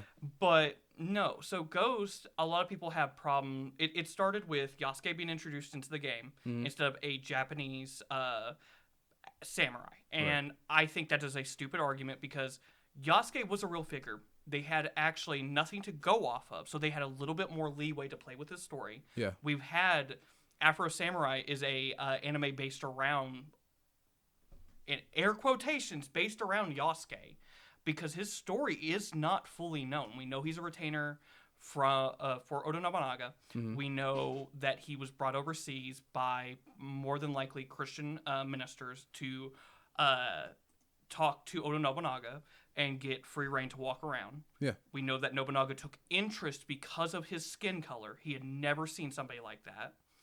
And so that's one of the things people had a problem with, which I think is funny because it's like, well, if you want to play the Japanese character, there's Naue. And yes, the characters are separated, but I think that makes the game, you have to use your brain a little bit. You can't just be like, oh, I'm going to stealth this section or do this. No, you're going to be like, okay, I'm going to play this character, but I'm now locked out of this. So do I want to do this? So there's a lot more actual thought process behind it. Yeah. And I think that actually makes it more universally unique because it's not like I can go into a situation as Yasuke and stealth it. He does have stealth options, but he's a big 6-foot man in samurai armor. Yeah, that ain't going to really hold, up to stealth. No, but that's like kind of like about the newer Assassin's Creeds. It's not just, leap of faith and hide in crowd and stab people and go. A lot of them, since Origins, yes, you do have to maintain the stealth kills, but it's more of a upfront approach now. Yes, and like the other thing is like people are talking about is that Ghost has the better combat system. No, I like Ghost. I think it's fine. Its combat system is pretty bare bones. And the whole argument is it has a stance system. Now, yes, the stance system is cool and it's used for unique enemies. What is the stance system? The stance system is you have 4 different stances for how you use your katana in that game. Right. And it depends on if you're fighting a big guy, a guy with a shield, a guy with dual blades, a pole arm. So it depends on all that. And that is cool, but it changes the combos up. It's nothing actually unique. If you wanted to use that, then you would use Rise of Ronin. But I still think it's a bad example because you're now comparing something that is closer to a Souls-like, because it is more on that harder end. It is actually making you pay more attention to how combat flows and everything like that. Whereas Assassin's Creed is a stealth action RPG. It is not a Souls-like. So I think that's another bad example. I think trying to cross the wires, compare these games, is actually hurting games in the industry more than anything. and saying like the writing's bad, I don't think so. Going back to what we talked about with Dragon Age Spellguard, there is a character in it that I think could have been written better because the terminology they use in the game doesn't work within the world that they created. I think it should have been told a different way, so that's where I would say bad writing is involved. Yeah. Or if writing makes no sense, or writing leads nowhere, or if something gets pulled out of thin air and makes no fucking sense. Mm-hmm. But Assassin's Creed Shadows feels like it understands the mission, what story it's trying to tell. I feel actually kind of attached to the characters. I heard that people say, well, you don't know the dad, so the dad isn't impactful. You maybe spend 30 minutes with him early on, but then you get past segments where she's reliving her past. So you get a little bit more attached and understanding. Yeah. So it's like, I don't understand bad...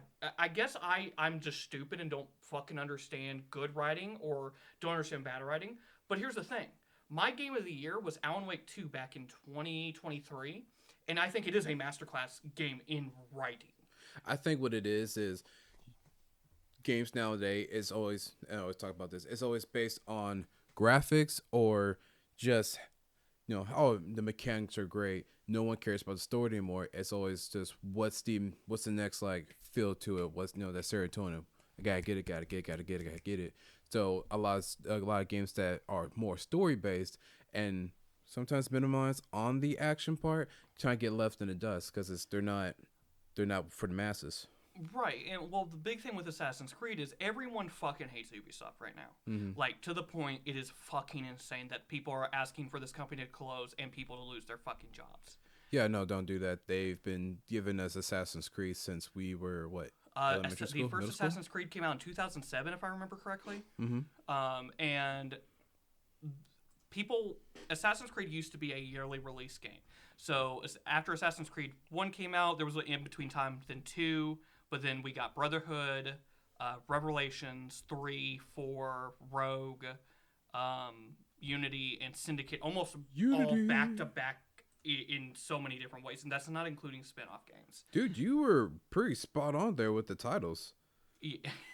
Yeah. I've been playing Assassin's Creed since the first one, so like, and I've never hated them. I've always enjoyed them. They've been kind of like a comfort food style game. And then they went away because people were like, we're tired of all the same shit. And then Origins comes out. And people are like, this is refreshing. And Assassin's Creed has not been on a yearly basis. At most, it's been on a every 2 years, 2 to 4 year basis. Yeah. And it's wild to me because everyone's like now against Syndicate because it is this RPG system and all of that. And it's like they did screw up with some of the historical accuracies, but they did have gone in and fixed it from what I've seen so far. Right. And I mean, on the real, it's just a video game. I'm not going to use Assassin's Creed as a means to pass a history test. No, most definitely. And the other thing, like one of the things I'm hearing is how it's a lot of copy and paste structure. Mm-hmm. For world building, the worlds you go and explore, buildings, all that, and then also even like the missions you do. And yes, but let's break it down into a little bit of piece. Yeah. So the world itself is grounded in the sense of this was real. This is set in 1579 Japan. These are real places. Okay. I'm sorry to tell you, these buildings exist and some of them still exist. They are going to be copy and paste because that's how they were built back in the day. You can't tell me that you look at the pyramids and go, that was copy and paste. No shit, the pyramids look the same because it's how they were built. Yes, you have different variants, different extensions and stuff like that, but it's the same infrastructure on how these buildings were created in Japan. They're not a one for one, and yes, some of them might be in different areas, but they follow a similar structure. Now going and talking about specifically how when you go and do a mission in a castle or stuff like that, and it's like kill 3 samurai daishos. Mm-hmm. Yes, that is repeated throughout the game. It is a side activity. And I've seen people be like, well, why don't you... Ghost of Tsushima has where it's like, save these civilians. Turn around and save... kill these Mongols. I can't remember the other one, but it's just like, okay, you only see like maybe 4 or 5 of those, and that's it. Yeah. There isn't much difference. Yes, you have other things to do in the world, but same thing in Shadows. There might be you might go to a shrine and have to collect 3 of these documents. Not every time you go to a castle. So there's castles, there's shrines. There is and shrines you might have to go pray at shrines, or you might have to go find papers for the shrines, Right. or lost scrolls. That's what they're called. And then also you have archery challenges. You have like a rhythm style game for Naue and Yasuke. One being sword combat training, and the other being more of like a relaxation meditation. So there is multiple different things to do, and yes, it is very checklist, but so was Ghost of Tsushima. And I'm going to hear it now. The guiding wins. It's novel. There have been games that have done similar approaches with how it directs you into the world. Yeah. But they haven't been as mainstream as something like Ghost of Tsushima. But I have never agreed with the argument that Ghost of Tsushima was this ground-breaking masterpiece. It's good, but let's look at Sucker Punch's other games. Sly Cooper and Infamous. 2 of my favorite franchises. 2 very popular franchises. Yes, and I think did better in the storytelling department and writing. Sly Cooper, you play as anthropomorphic animals. You play as Sly, who is the Thievius Raccoonus. Mm-hmm. And it deals with some heavy, dark themes. I mean, the first game is you trying to get your family book back after your dad has basically died. Yes. And it's like, Infamous is even just as dark, where you find out certain aspects of Cole in the first and second game where you're like, holy shit. Same thing with Infamous Second Son. And Ghost of Tsushima, I will say this. It imitates what it wants to be really well, which is very faithful to how samurai films work. Yeah. And that is good, especially from a developer that is, I think they're a European? Ubisoft? No, Sucker Punch. Oh, I don't know. I think they're European. They might be American based. Mm-hmm. It's one of the 2 on that one. I'm not too sure on that one. But Assassin's Creed Shadows it's got some of that staple. No, they're American based. Okay, they're American based. I wasn't too sure. It's either that or European. But Assassin's Creed Shadows isn't trying to be a samurai film, but it's trying to replicate Japanese aesthetics, is the word I would use. Right. So you get a lot of that stuff right in there between, like, when you use a special skill, it'll fade out to like a black and white painting with red from like the blood. Oh, and it's really cool. Like I said, with that kick, sometimes it will do that. Or when you assassinate a high value target, it will do that too. So it's like a stylized attack. Exactly. So it does that, and it's like, the problem is people went in with this expectation that it's just trying to imitate Ghost of Tsushima. And yes, some things like the UI does feel Ghost of Tsushima-esque because of how it's stylized. Mm-hmm. But I'm sorry, but Rise of Ronin, Ghost of Tsushima, Assassin's Creed Shadows, they're all different games, played differently. And yes, Ghost shares some elements with Assassin's Creed, and Assassin's Creed Shadows shares things with Ghost.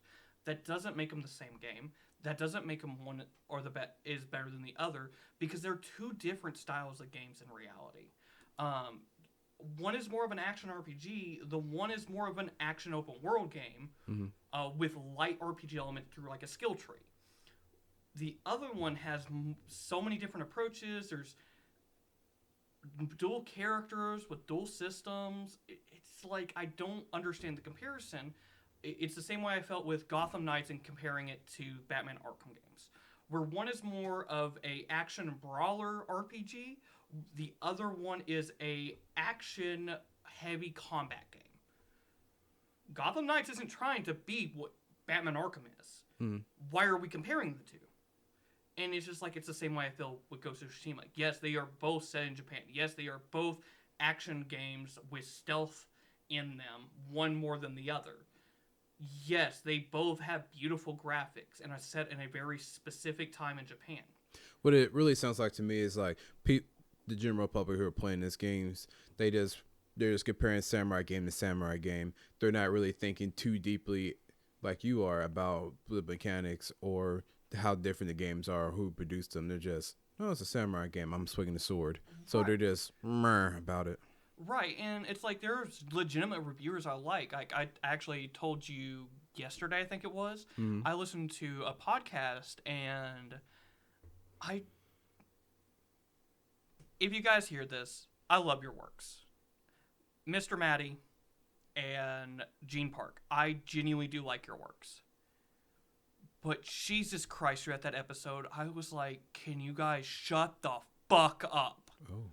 Because it was like you guys couldn't step away and say, okay, we've said enough. We probably should drop it. Throughout the entire podcast, I just kept hearing it go back and back and back to the same talking points. And I'm like, or comparing Mad Max to Assassin's Creed Shadow, which I think is fucking stupid. And I don't like calling you guys out. And Mr. Maddie, I will be riding into you. Love you, buddy. But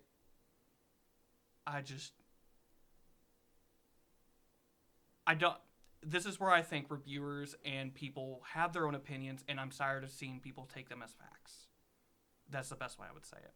No, like I said, we talked about this yesterday, and someone popular, they tell you about this game. Oh yeah, I want to watch reviews on trying to get this game. I just want to know about it before I spend money on it. Yes, it's cool just to know about it, but I feel like those type of reviewers should also put like, this is my opinion. This is how I feel about it. If you want to go out and buy it, go for it. Make your own opinion. If you want to wait for it, wait till it get on sale. And it's a Ubisoft game too. So by the time the Christmas comes, that game's going to be $20. Yeah. And I will say that about Mr. Maddie. His review scale is really well. He doesn't have like a 10 out of 10 score or even a 5-star score. He works off if it's a buy, like now, it's that good of a game. He has a wait for a sell. He has a don't buy segment. Like, he actually does it pretty well.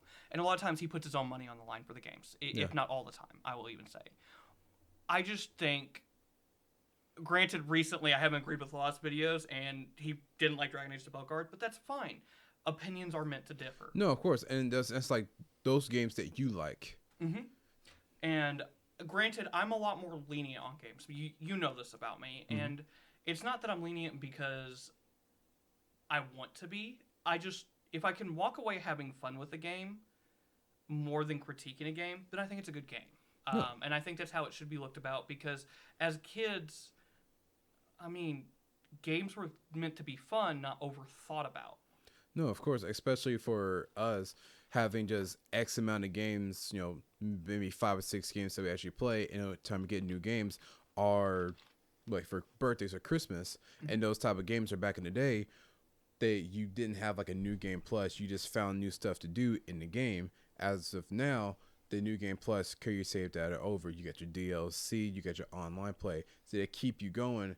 And after a while, some people don't like that because that becomes so mundane. And it's not. It's just, studios actually want people to continue playing their games as they're working on a new one. No, and that's most definitely. I mean, it's like a great example of that is Hideo Kojima's Death Stranding, where it doesn't have any of those trappings. It is a game. It's a cinematic game. It's a cinematic game. But then you have your indies, which are on the opposite spectrum, which are trying to imitate a lot of times the classical styles of games. Oh, yeah. A lot of indies that come out, they are very, like, 8-bit, like Celeste, Dead Cells, Golf Story. Excuse me. And a lot of those produced by smaller teams, but each one that I said, they're all different. No, and most definitely. And I'm going to say this first off for the fact, everyone needs to lay the fuck off Team Cherry. Oh, we're going into this. Oh, 100%. I get it. Hollow Knight Silksong was announced back in 2019.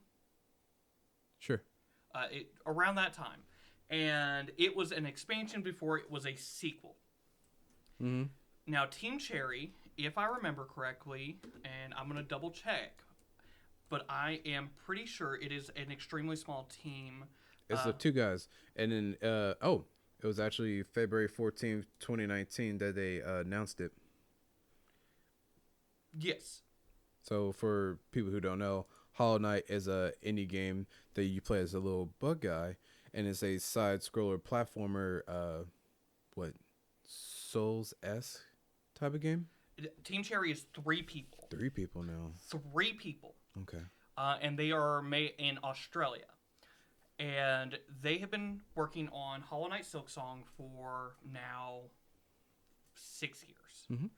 And it looks like possibly this will be the year it released. But people are getting mad at them and outright angry. Yeah. Stupidly angry that this game isn't out yet. And I get it. We're excited. We want the game. Me and you really love Hollow Knight. Yes. And I think what that is, announcing it early, I understand, like, people want to get the excitement for it. Like, oh, man, hey, this is what we have down the pipeline. Get excited. But then go radio silent. And social media nowadays, you want your information. You want your news right here, right now, or what's going on. You can always have that, especially like I said, a team of 3 people. Mm-hmm. They can only release so much information at a time because they more likely have other stuff going on, personal lives. Right, and it's just like, it's fucking asinine to me. Because it's like, we don't want them to announce something too early. Mm-hmm. But then you look and go, what the fuck are they doing? And then if they announce it too early and it's not out yet, it's what the fuck are they doing? And I'm like, guys, gaming is getting longer and harder to do. Hollow Knight Silksong is not going to have the same exact map. A lot of it is hand-drawn and processed through the game. Because Hollow Knight is a very heavily aesthetic, beautiful Metroidvania game. Gorgeous. It is so gorgeous. And it's like, that shit isn't easy to do. I'm not giving them like, oh, this isn't a Ubisoft. This isn't an Activision. Mm-hmm. This is a 3-man team making a beautiful, gorgeous Metroidvania. And yes, I get it. It was available to play, I think, in 2019 as like at a booth, from what I've heard. Mm-hmm. But that I probably was still the demo build of when it was a DLC. We don't know how big it's gotten now. No, and I say for a 6-year wait, it's his own game. Essentially, yes, it's his own game.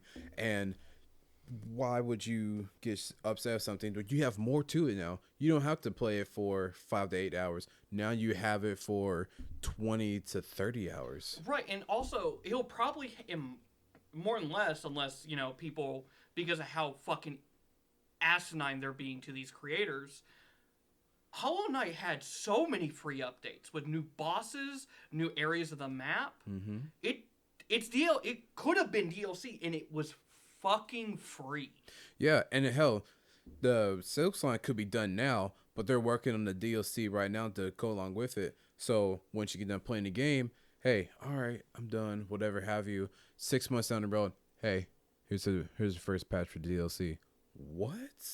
Yeah, we don't know. They could be doing the DLC and also making sure the game is not as bug-ridden, stuff like that. There's so many variables that, as the public, we don't know. No, and that makes me think about Cyberpunk 2077. Not trying to get into it. Well, I know. But just hearing the development story of how it went golden in 2020. So, 2019. In 2020 it released. It was really buggy. But in that time period of them working on it for 7 years, they did start developing for the PS5. So halfway through production, they probably had to start over or upgrade everything. So there was a lot in the development cycle of Cyberpunk where they had to cut content, stuff like that, because older hardware was holding it back. Because its PC release wasn't as bug-ridden as the consoles. It was still bug-ridden and had problems. But the problem was older hardware, and what they were ambitious with Cyberpunk was holding it back. That's why Cyberpunk didn't get the latest update that really changed things, and why the DLC was not released on it. No, right. And that's why a lot of people shitted on it so damn bad for it. But they came back through, refunded people's monies. If you still held on to the game, they re-released it, and it gave 3 major updates to make it more functional. And from there, they had, two big expansion DLCs on top of an anime? 1 big expansion with a overhaul update. Yeah. which completely changed fundamentals of the game between the skill tree, the play system, and everything. And I'm going to say this on record. Oh. If you like Skyrim on PS3 and 360, you should not be bitching about Cyberpunk 2077. Skyrim is a bug-ridden mess that Bethesda themselves didn't fully fix, especially on PS3, that people forget the DLC was not released until the Legendary Edition. But it's okay for Bethesda with Skyrim. But oh no, CD Projekt Red, they fucked up. It's their fault. Let me go play Skyrim again. Nostalgia. That's all it really is. Fuck yeah. Outside of Assassin's Creed, what other games have you picked up? I know you had a stack when you walked in here. Yes. So I, starting off with the one I've actually put a little bit more time into, I've been playing the first Berserker Kazan. It is a game that is set in the Dungeon and Fighters universe, which is like it had a game, a fighting game, but it's also, I think, an arcade brawler series, if I remember correctly. So think of it like your Mutants in Time and stuff like that. Okay, so it's like a beat 'em up? Yeah, the old game, if I remember correctly. Now, this game is a Souls-like, and it is honestly really fucking fun. It has a skill trees for each of the 3 weapons, which is a spear, a greatsword, and a sword and an axe. Yeah. And then you also have... So the game gives you an option between parrying and dodging perfectly. So think of Bayonetta's perfect dodge, where you wait until that last minute and dodge. Or Sekiro's perfect parry. Yeah. The other thing it does really well is I really like the boss battles. They are really challenging, but it leads to some like funny also elements. The first boss is a Yeti, and like he'll fall on you.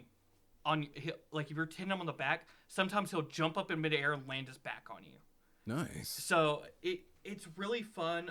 He's got like a grab attack where he spins you up in midair and then belly flops you.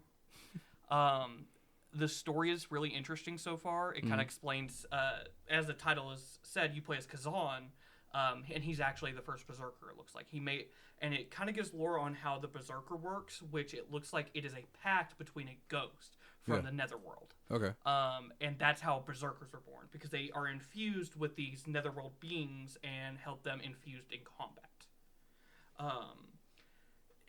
And it, like I say, it's a Souls-like, so it is challenging as shit. The first boss probably took me about 15 to 20 tries. I was like, what the fuck am I doing wrong at some point? But it was so fun, and I was just grinding the first boss. It was super fun. I'm going to have to watch you like play some of these games. Like you play more out there games than I do. Actually, you play more games than I do. I just want to sit down and watch you just be like, huh. Yeah, no, like I think that'd be really fun, and I would honestly like to see you try to get into them. I think that would be a fun time. Just drag me into this bullshit. A nail in the scrotum, like I said earlier. Oh God. Okay, that's fine. I like hot wax on my back. It's fine.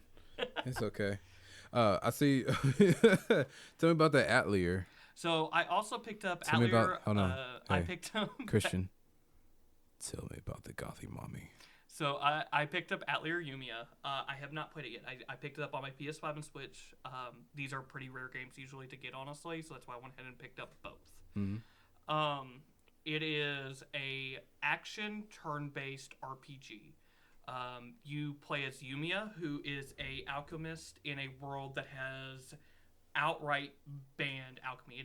It is outlawed. Which is crazy because the previous Atelier Rise game was all about alchemy, wasn't it? All of the Atelier series is about, like, this is the first time they've tackled this kind of story. So I find this really interesting. Yeah.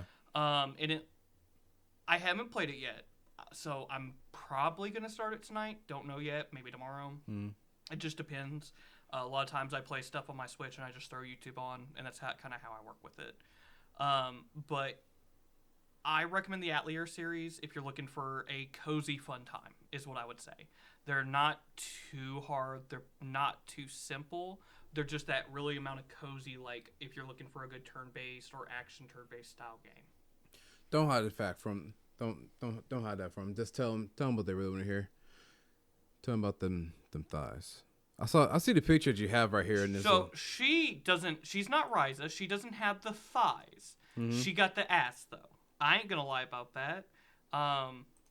If you're looking for, as he said, the gothy mommy, she has got you covered. But there is a tan girl, let's just say. He said tan girl. I would say she is more comparable to a Gyaru, which, to give what context is, a Gyaru is a Japanese style for females, usually in high school and a little bit in the, I would say, 20s to 30s, where they have like a typical style of like blonde hair. They're more outward looking.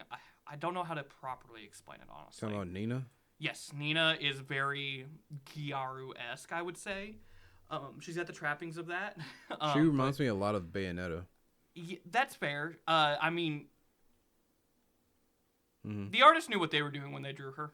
The fuck out of there! Look at them titties. I mean, they look like they're about to clap, honestly. Also, they knew what they were doing. There is a mole directly pinpointed correctly. Hold on, let me see. On which picture? The first illustration image. Oh. That bitch is pinpoint perfect. Boy, howdy. Not a sweat drop missing. Oh, no. But, yeah, no. Atelier Yumiya, I can't wait to actually sit down and play it. Speaking of Mr. Matty, he really liked it. So that's always a seal. And that was his first Atelier game. So, nice. The other couple of games I picked up, Xenoblade Chronicles X. Again, just a masterpiece. Xenoblade, that creator never misses. I've been playing his game since Xenogears, and he is just absolutely fantastic in his writing and approach. Right. And it's great to see that Nintendo is being the one to give him the money to actually make his dreams come true, especially with his wife. Right. And I think it's really interesting that, excuse me, oh my gosh, that over the past few years, all of the all the Xenoblade games have been pushed to the Switch. Yes. So Xenoblade 1 was brought over back in 2021, 2022. Yes. I want to say 22. I can look it up right quick. And then, of course, we got Xenoblade 3 in 23, if I remember correctly. Yeah. And then... Let's see. Oh, is this not the first? This is Xenoblade X, right? Yes. Let's see. That was the one that was just brought out March 20th with Assassin's Creed Shadows. Ooh, funny enough. I love duels. Okay, cool. So Xenoblade, the first game, was released May 29th, 2020. Okay, the definitive edition, yeah. And then the second game... Xenoblade Chronicles 2 was 2017. December 1st? Yeah, look at you go. Yes. And like I said, I think Xenoblade Chronicles 3 was 2023. I want to say that was... 2022. 2022, okay. Man, it really came out that long ago? Shit. I mean, it's only 3 years ago at this point. I know, but I was just thinking about like the DLC that came out for it and everything. Future Redeemed. Yeah, I think it's just wrapped up its final DLC late last year. That was in 2023, pretty sure. No. The last DLC, it just released last year, I want to say. I could be wrong. So it was Future Redeemed. Future Redeemed.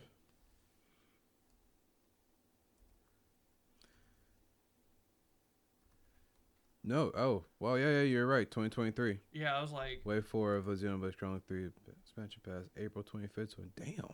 Yeah. Huh. Oh, I'm sorry.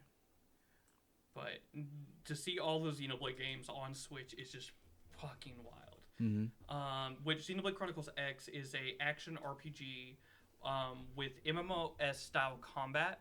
So you'll be walking around and doing auto attacks and dishing out these moves called arts. And you would be like, so say you have an art where if you attack the backside of an enemy, it does more damage.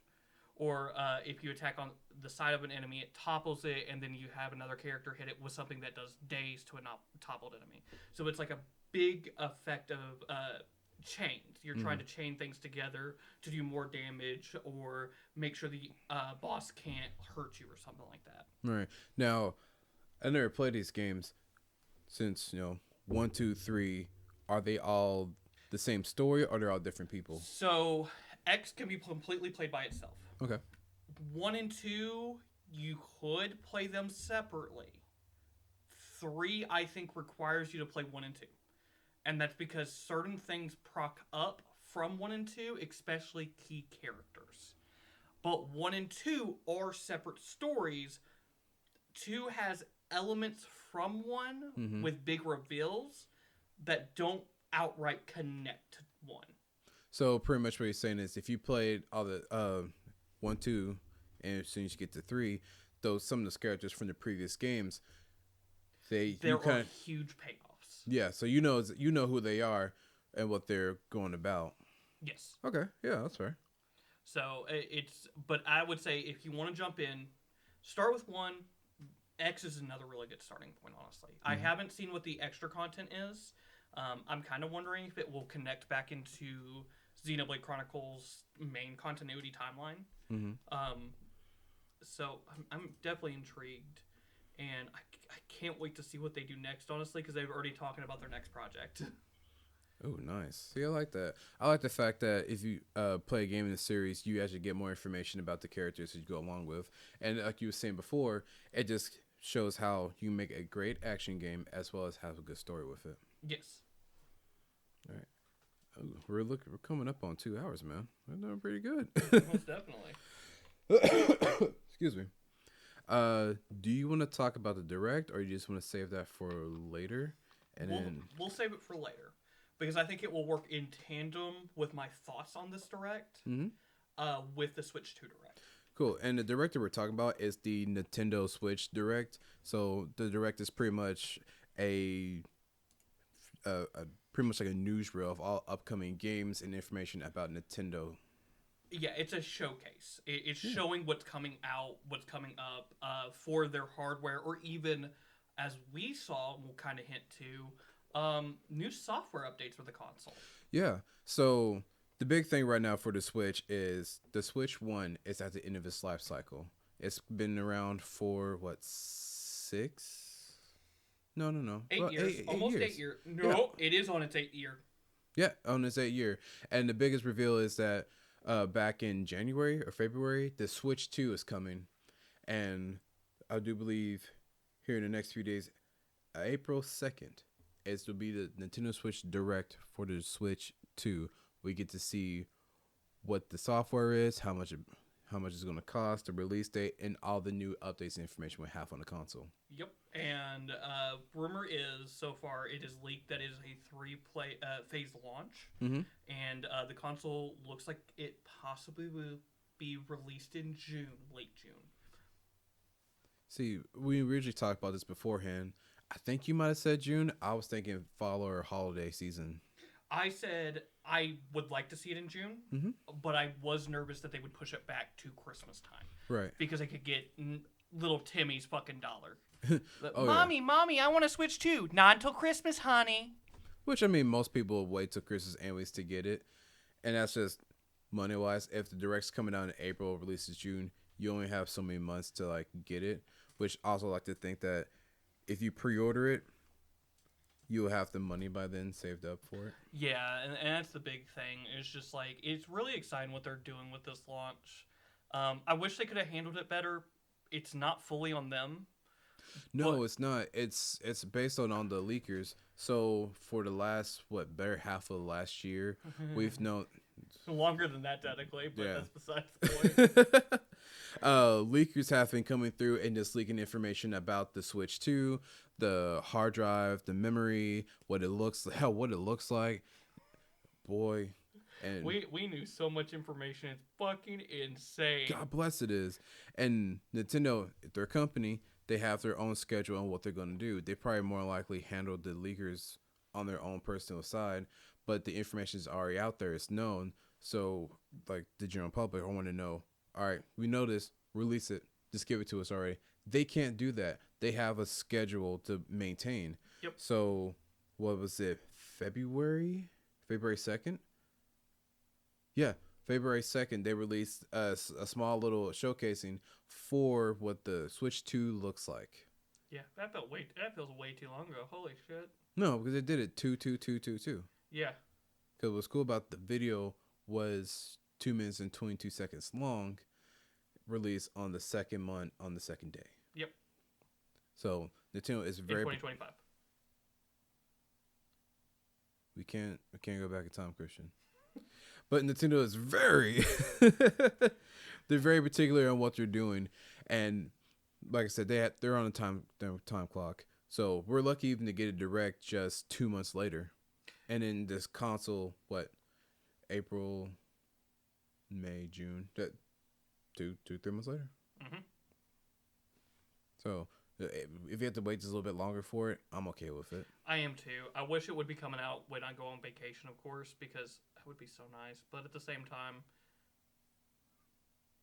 actually, let's hope it comes out before Big Time Rush. Ooh. Well, no, Big Time Rush is in July. Yeah, fuck yeah. OMG Con. That's what it is. It's June 20th. Yeah, so it'll probably release by then. I hope. They say late, but that could be into last week. OMG Con is like the 20th to the 22nd. Hmm? So probably like, if not that week, that weekend. I hope so. God, I hope so. Walk around a console, renew $500 console. Pray God you don't fall. Hopefully I don't run into somebody. Is that the Switch 2? Let me hold it real quick. To be honest, I guarantee so many people will have the Switch 2 there if that's the case. Oh yeah. Well, I'm really hoping that they'll have the Switch 2 in the video game hall. Depends on if Sean is able to get his hands on it. I think he will. Oh, 100%. Yeah, and what's really nice about the Direct earlier is just releasing some of the new games that are coming out. It was very last minute feeling. Yeah. But it did show off a couple things that we can expect for the Switch 2 or new games that will work on the Switch 2. Mm-hmm. So what's nice about the Switch 2 that we or no, take a shot for every time I say Switch 2. Jesus. I'd rather not fucking die, dude. Dying's for the weak. I mean, I've watched Nostalgia Critics drinking game. I saw how bad that ended. That's fair. So Nintendo's new console will play its own brand new Switch 2 games along with the original Switch cartridges as well. God damn it. I mean, it's better than saying 3DS, 2DS, new 3DS, new 2DS. Yeah, but at least on the 3DS systems, for the most part, you can play original and 3DS games. So I do like that about Nintendo. They keep the form factor. Form factor of playing the previous games, previous consoles games. The only time they didn't do that was NES to Super Nintendo to N64. GameCube, of course, didn't have it, but it could have an attachment with Game Boy Advance. Mm-hmm. Just how the N64 could compatible with Game Boy Color. No, that was Super Nintendo could, but I think 64 had a way of doing it too. Okay. I think I could be wrong. I know Stadium was a big thing. So. Right, and then from after GameCube, you had the Wii, which could play GameCube games. Mm-hmm, and then the Wii U could play Wii games. Yep. Which really missed the opportunity to continue with the GameCube. To be honest, GameCube being such a small disc, I wonder if it's because of the disc drive in the Wii U. Because they moved to Blu-ray disc, if you remember, or whatever that's kind of fair. disc it was. And the difference between the Wii U to the Switch is that the Wii U use disc, and now the Switch is using small cartridges, like the DS and Game Boy. But please do not try to put your Nintendo DS or 3DS cartridges into the Switch. It's not going to work. Nope, keeping that joke to myself. She's really tight. A little real uptight. It won't go in. Spray some more lube. Have fun. It's wet. This is not an endorsement to lube up your Switch, by the way. You paid $300 to stick this thick ass cartridge in this tiny hole. If I squeeze hard enough. Push, damn it, push. Why do you have an accent now? I don't know. It just fit. No. No, it didn't fit. You're right. Push, Darla. You gotta get in deeper. Anywho, yeah, we hit about 2 hours. Do you want to have any quick extras that you're doing so far? No, I think that's a pretty good spot to end on, kind of setting up what we're going to be talking about in the next episode, honestly. No, yeah, I think so too. So we're gonna go ahead and wrap it up for our first official episode of Comfy Husbandos. Motherfucker, did you just try to say cousin husbandos? No. Bitch, I'm putting it inside you. Oh, we're not family, so guess what, bitch? And guess what? Kin fucking Tucky.